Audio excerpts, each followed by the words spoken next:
కేసీఆర్ ఏమో ఫామ్ హౌస్లో పట్టుకుంటాడు, ప్రజా సమస్యలు పట్టించుకోవాల్సిన అవసరం లేదని పట్టించుకుంటాడు. ఆయనకున్న అహంకారం ఈ రాష్ట్రంలో ఎవ్వరికి లేదు. తన శిష్యుడు ముఖ్యమంత్రి అయితే, తన పార్టీలో పనిచేసిన ఒక లీడరు ముఖ్యమంత్రి అయితే ఓర్వలేక అసెంబ్లీ సమావేశాలకి దేనికి రాక, అతని ముందు ఒక గురువుగా అతను నిలబడలేక, మాట్లాడలేక, ప్రజా సమస్యలు పట్టించుకోవడం మానేసి ఫామ్ హౌస్లో వండుకుంటుండు. ఇంతకన్నా పెద్ద దొరల అహంకారం, గడిల అహంకారం ఇంకెక్కడ ఉంటుందా? ఇప్పటికి కూడా కనిపిస్తుంది. ఒకప్పుడు తన పార్టీలో కార్యకర్తగా, లీడర్గా ఎదిగిన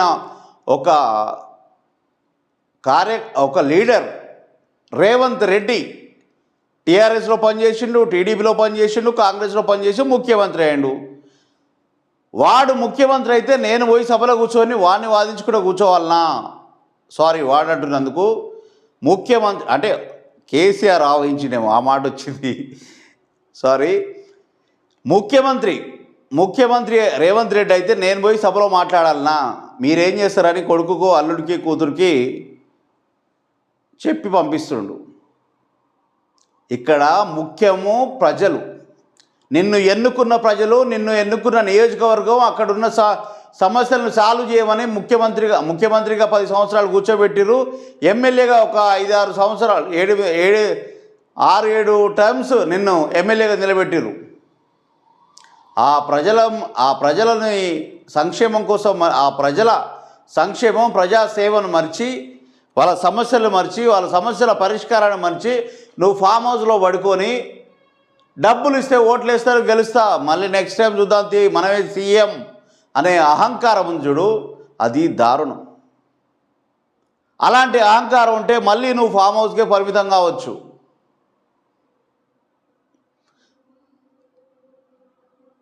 తనకన్నా చిన్నవాడైనా కానీ ముఖ్యమంత్రి అయితే పోయి సభలో మాట్లాడి ప్రజల కోసం మాట్లాడు.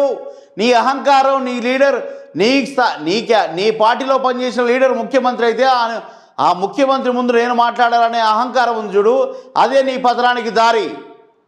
కేసీఆర్ గుర్తుపెట్టుకో, ఎప్పుడైనా నీకన్నా కింది స్థాయి నుంచి ఎదిగి ఒక ముఖ్యమంత్రి పొజిషన్లో కూర్చున్నప్పుడు నువ్వు ఆ ముఖ్యమంత్రికి గౌరవం ఇవ్వలేనప్పుడు, నువ్వు ముఖ్యమంత్రి అయినప్పుడు నీకు ఎవరు ముఖ్యమంత్రిగా ఉన్నప్పుడు నీకు ఎవరు గౌరవం ఇవ్వరు.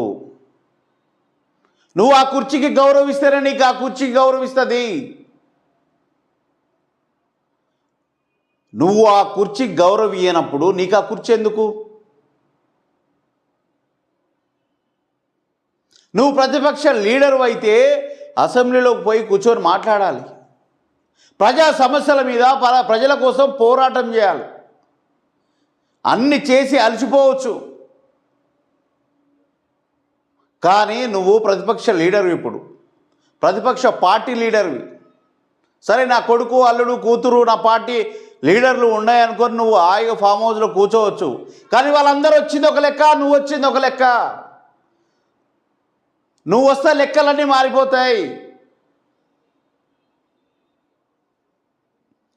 అది గుర్తుపెట్టుకొని ఒక్కసారి కాదు, ప్రతి అసెంబ్లీ సమావేశానికి ఒక ప్రతిపక్ష ఆపోజిషన్ లీడర్గా నువ్వు సభలో ఉండి మాట్లాడితే ఆ దర్వే వేరదబ్బా, ఆ దర్వే వేరయ్యా. నువ్వు ఉంటే, నువ్వు మాట్లాడితే ఆ కళ వేరు. అసెంబ్లీ నువ్వు రావాలి, ప్రజాక్షేత్రంలోకి రావాలి, ప్రజా పోరాటాలలోకి రావాలి. మళ్ళీ ఇట్లొచ్చి అట్లా కనిపిస్తే చాలు. నువ్వు మాట్లాడే మాటలకి తెలంగాణే వచ్చింది, నువ్వు చేసే చేతలకి తెలంగాణే వచ్చింది. నీ గవర్నమెంట్ రావడం పెద్ద మ్యాటరా?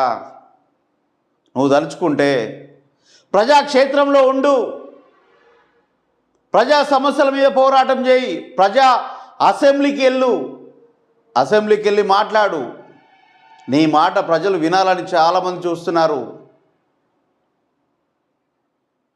తెలంగాణ ప్రజల ఆకాంక్షను తీర్చిన తెలంగాణ వ్యక్తివి నువ్వు.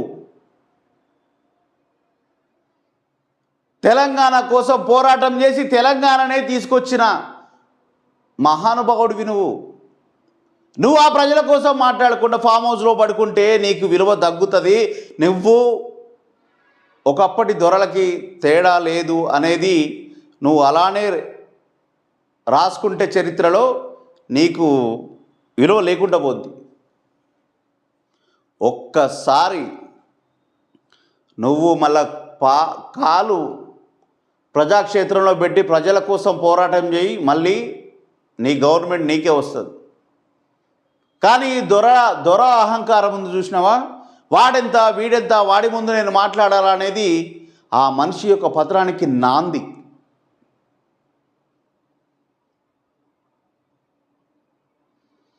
నువ్వు ప్రజాక్షేత్రంలో లేకుంటే వీళ్ళు కోవట్లు, వాళ్ళు ఆమె దయ్యము అనుకుంటూ వీళ్ళే కొట్టుకుదస్తున్నారు.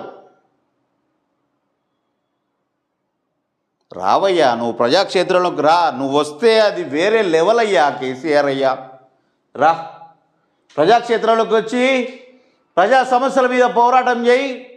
మళ్ళీ అంటే నేను ఎన్నో పోరాటాలు చేసినా తెలంగాణ తెచ్చినా నువ్వు అనుకోవచ్చు, కానీ నువ్వు వచ్చి మాట్లాడుతుంటే, నువ్వు వచ్చి మాట్లాడే ప్రతి మాట తెలంగాణ ప్రజలు మొత్తం చెవు ఇట్లా నిక్కబొర్చి వింటారు.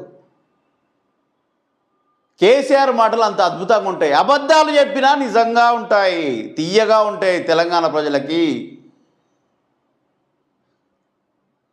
ప్రజా సమస్యల మీద మళ్ళీ ఒక అడుగు ముందుకేయ్యా. అహంకారం తగ్గించు. ఆ దొర అహంకారాన్ని పక్కన పెట్టు. నీ పక్కనున్న దయ్యాల మాటలు వినకుండా నీ కూతురు నీ కొడుకు మాటలే విను. కోవట్లు దయ్యాలు అన్నీ పక్కకి వెళ్ళిపోతాయి.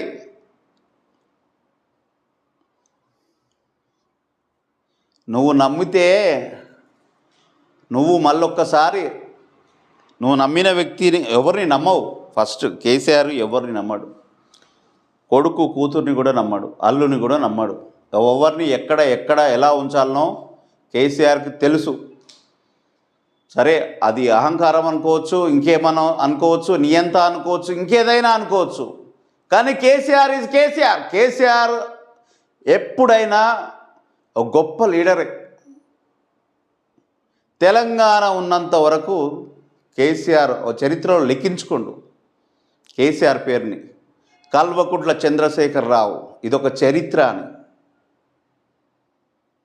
అది దొరగా లేకుంటే దొర అహంకారంగా లెక్కించుకోకు. కేసీఆర్ చరిత్రలో ఒక మహానుభావుడు ఉండే, ప్రజల కోసం, తెలంగాణ ప్రజల కోసం, తెలంగాణ ప్రజల సమస్యల పరిష్కారం కోసం ఎప్పుడైనా ప్రజాక్షేత్రంలో ఉంటాడు, ప్రజల కోసం పోరాటం చేస్తాడు అనేది నీవు చనిపోయేంత వరకు రావాలి. అది కేసీఆర్ అంటే. నువ్వు కళ్ళు మూసి పాడ మీద పడుకున్నప్పుడు కూడా నీకు అవి లేకపోవచ్చు, కానీ నువ్వు బక్క పీనిగవి కావచ్చు. బక్క పీనిగైనా కానీ ఎంతమంది బలవంతులున్నా కానీ తెలంగాణ తెచ్చి నిరూపించినవు. అదొక చరిత్ర. నువ్వు మహానుభావుడు అయ్యా. నువ్వు ప్రజాక్షేత్రంలో ఇంకా చాలా పనులు చేయాల్సి ఉంది.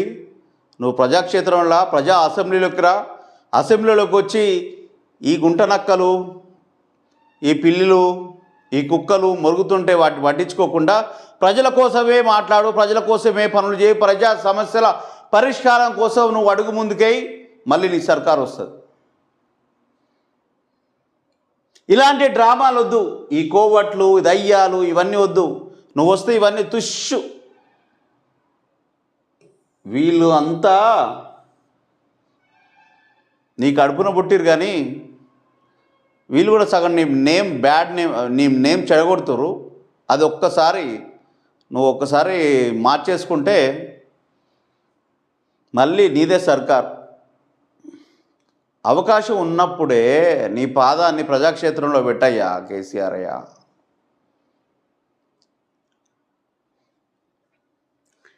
ఇది ఈరోజు ఈ సంఘర్షణలు, అంతర్గత సంఘర్షణలు, ఇవన్నీ అంతర్గత కొట్లాటలు ఇవన్నీ జరుగుతాయని దీని మీద చిన్న టాపిక్ తీసుకొని మాట్లాడడం జరిగింది. ఇది ఈరోజు టాపిక్. నచ్చితే లైక్ చేయండి, షేర్ చేయండి, కామెంట్ పెట్టండి. నచ్చకపోతే వ్యతిరేకంగా కూడా కామెంట్ పెట్టండి. నచ్చితే మంచిగా కామెంట్ పెట్టండి. బట్ సబ్స్క్రైబ్ చేసుకోండి, లైక్ చేయండి, షేర్ కొట్టండి. మరిన్ని వార్తలు ఇలాంటివి మళ్ళీ మాట్లాడాలనే నాకు ఎనర్జీ రావాలంటే సబ్స్క్రైబ్ చేసి లైకు, కామెంటు ఇవన్నీ పెడితే నేను కూడా హ్యాపీ. మరికొన్ని వీడియోలు మరిన్ని చేస్తా మీకోసం. ఇది ఇవాళటి స్టోరీ. రేపటి స్టోరీలో మళ్ళీ కలుద్దాం. బాయ్.